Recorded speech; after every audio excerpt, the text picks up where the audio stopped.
Great. Thanks, Tim, and thanks to those who have joined today's call.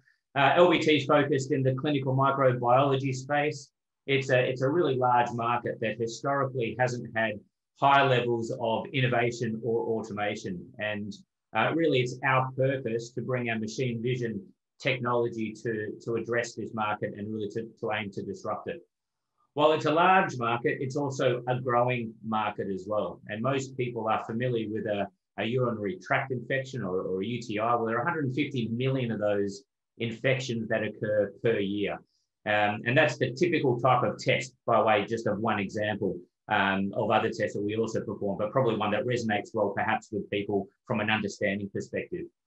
Our technology doesn't have anything directly to address with respect to COVID, but I think what it has outlined is that our customers, when faced with these global pandemics, are absolutely frantic, and resources within the labs and our customers that use our technology are taken away to apply on the COVID tests. And of course, as routine surgeries occur, is going to have an impact. And it's really technology around automation that customers are looking to more and more to address some of those bottlenecks. Next slide talks about specifically the culture plate workflow. And this is a highly manual process. The picture on the screen is a picture of a Petri dish. And that's the type of thing that's being looked at and interpreted by a microbiologist. There are about 6.5 million of these plates that go through this manual reading process per year. That's about 2.2 billion. So it's a lot of manual plates that are being looked at, and it requires a scientist to interpret those results. And that's actually baked in to the reimbursement system. So it's not something that you can easily train a technician or a lower cost resource. It requires a high cost scientist to do that level of interpretation. The challenge with microbiologists is that they're in short supply. At any one time in the US, as an example, around 6% of microbiology jobs are vacant. So there's not enough microbiologists as well coming through that university program. So next slide talks about what we've done to address this problem. We call it the Automated Plate Assessment System, or APAS Independence. It's a pioneered product that we've developed here in Australia. It's a platform technology that automates that manual reading and provides active clinical, not decision support, but makes active clinical diagnosis of those plates that don't have significant growth and automatically removes it out of the workflow. We've extensively proven the technology works with 10,000 patient multi-center clinical trial that formed the basis of our de novo application to the US FDA. So that's been done. We've had subsequent white papers published by our key opinion leaders. In summary, the technology works, and we've been able to get it through the regulators, and we've been working at it for about 10 years. So really what we're focused on now is pivoting from that technology focus to moving into that early commercialization. And it's really the next slide that talks through that roadmap of what the current state is, looking at where our target markets currently are, starting in Australia in our own backyard, where we sold an instrument to St. Vincent's Hospital in Melbourne, but we've also started selling through a very nimble direct sales force in the US and also in Europe. Part of bringing new technology to market really requires some early adopters and key opinion leaders to help advocate and demonstrate that the product works. And we've established that in each of the countries now that we've launched. So St. Vincent's being one, we have a key OL in Minneapolis at Hennepin Health. And then in Germany, the single largest lab in Germany, Labor Wisplinghof, is our key opinion leader. And some investors may have heard directly from Hilmar Wisplinghof and Glenn Hansen from both Germany and the US, as well as Lisa Brenton in Australia, who we've had talk at many of our investor-related meetings over the years. We have made some sales. We have a single salesperson in the US and a single salesperson in Europe, but it's really about establishing a distribution footprint that will allow us to scale this market opportunity.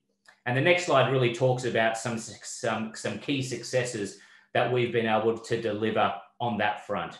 Last year, we appointed Beckman Coulter as our sales and marketing partner for Europe, and specifically they're targeting the UK, Germany, and France. Beckman Coulter are a household name for all of our customers. Every single customer has heard of Beckman Coulter. They've been selling into labs for over 40 years. So having their brand or reputation, having their brand footprint across their sales force is something that is really impossible for us to replicate. And so working alongside them is really important. Just last week, we had our sales rep visit one of the labs in France, side by side with a Beckman Coulter salesperson. So that relationship is evolving and developing really nicely. The other thing with Beckman Coulter is that they don't just have APAS as the product that they're representing. They have a portfolio of products that are along that culture plate workflow within microbiology. And so APAS really fits as very much a complementary product within their existing portfolio.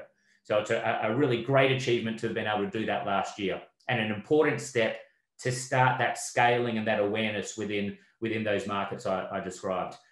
We, of course, need to then have someone install the instrument, service it, and that's where we appointed One Service as a service organization.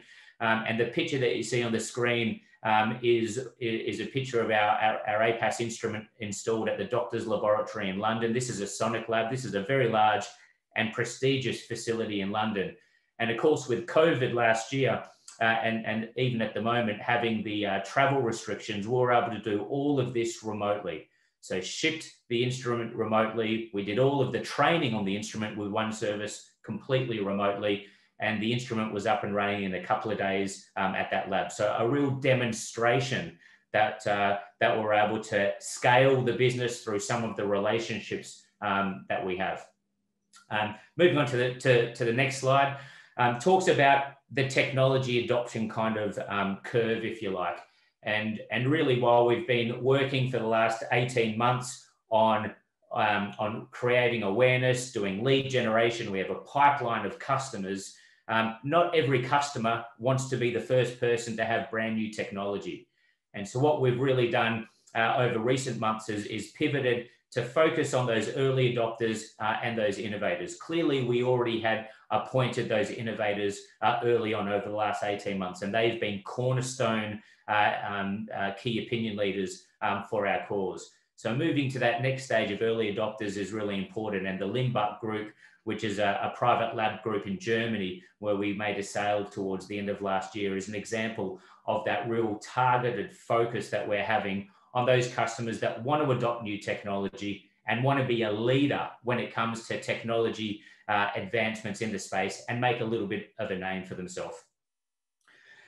So bringing that back to what's the market opportunity for us, this next slide talks through that overall market. So around 13,000 labs globally could benefit from the technology. And we're really focused on those medium to large labs. And you can see most of the labs are within that medium type of size, so about 400 plates per day.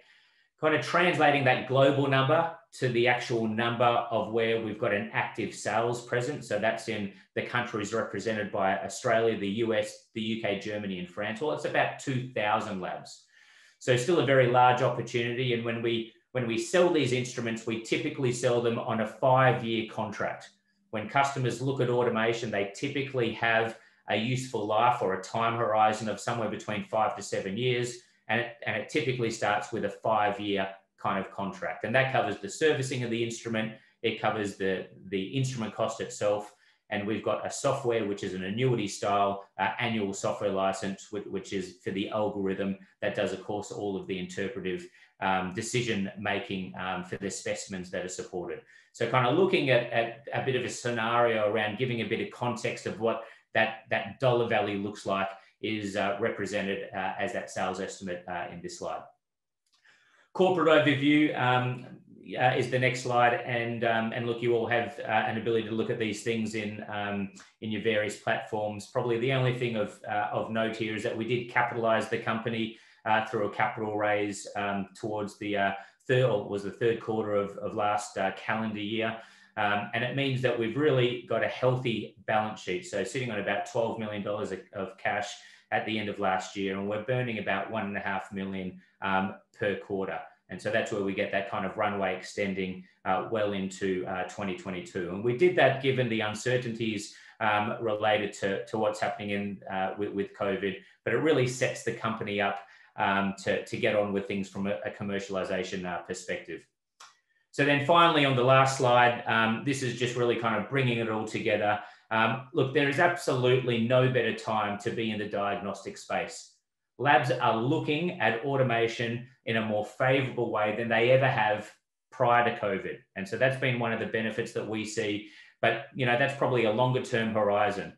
In the shorter term, we're still a bit constrained with what's happening with COVID. From a technology perspective and looking at the typical risk profiles, well, we've spent over $30 million on this technology over the last 10 years. We've de-risked it in terms of that regulatory clearance. We've already got that. We've generated some early sales, been able to appoint really large companies like Beckman Coulter. And that took a long time, longer than we would have hoped, to be quite honest with you. But it demonstrates the due diligence process and them willing to put their name behind the technology and take that to market. Looking at 2021 and what we're really excited about, well, the US market, we need to stitch up and appoint a distribution partner in a similar way that we've done, or a channel partner in a similar way that we've done in Europe. And I've given updates to shareholders that that's ongoing and looking really exciting. We're expecting that sometime mid this year. We're expecting that to happen. We certainly expect to sell more instruments than we have done over the previous 12, 18 months. And from a technology side of things, we expect a positive outcome on the MRSA analysis module, which is currently before the FDA, and to also bring to market some of the VRE and urine modules for our European market. So I'll wrap it up there. Thanks, Tim. Thanks, Brent. Got lots of questions. We'll get to those because they're questions around sales. So from an efficiency perspective and an investment perspective for the labs, is it an expensive acquisition for a lab, and what sort of cost efficiencies does the lab get in return? Yeah, we're really all about labour efficiencies and labour savings. The acquisition cost and that $450,000 US over 5 years is pretty well in line with other comparable equipment within the lab. Some of the challenges that we're finding, and why I spoke deliberately about the early adopters and the innovators, is that broadly not everyone wants to adopt brand new technology.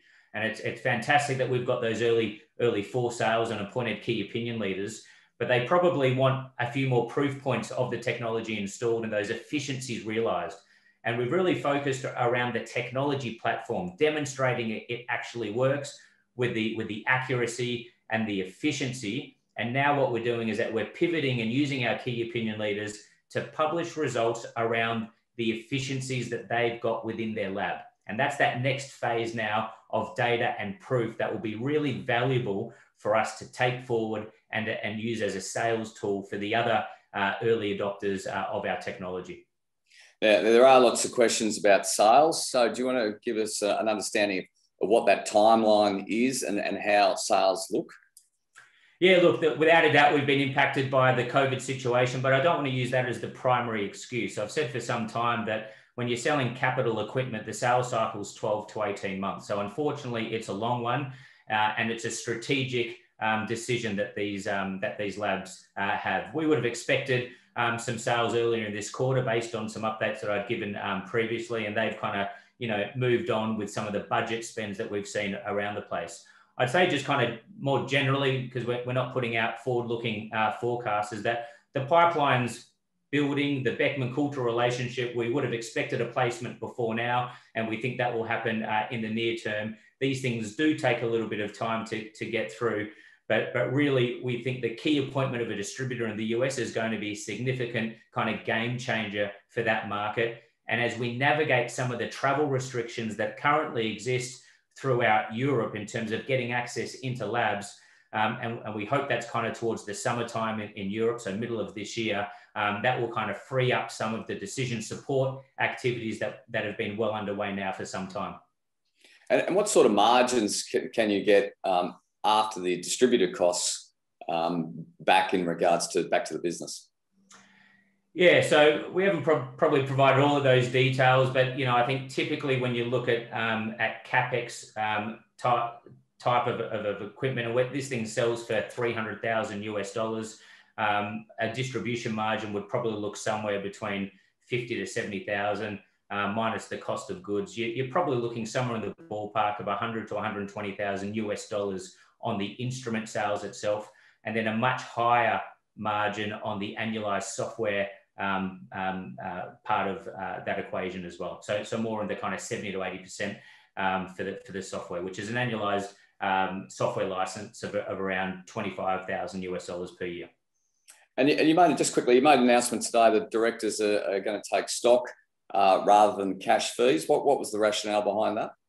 Yeah, look, this is around creating a systematic and sustainable, I guess, guideline to encourage or better align our directors with our shareholders. And that's all about having stock. We all know that directors have various open and closed windows that restricts the ability to trade. Certainly that's our trading policy. And so what we really wanted to do is to set out a long-term program that allows directors and gives shareholders certainty that directors are taking stock and committed to taking stock on a sustainable basis during their tenure. And that's really the intent of that policy.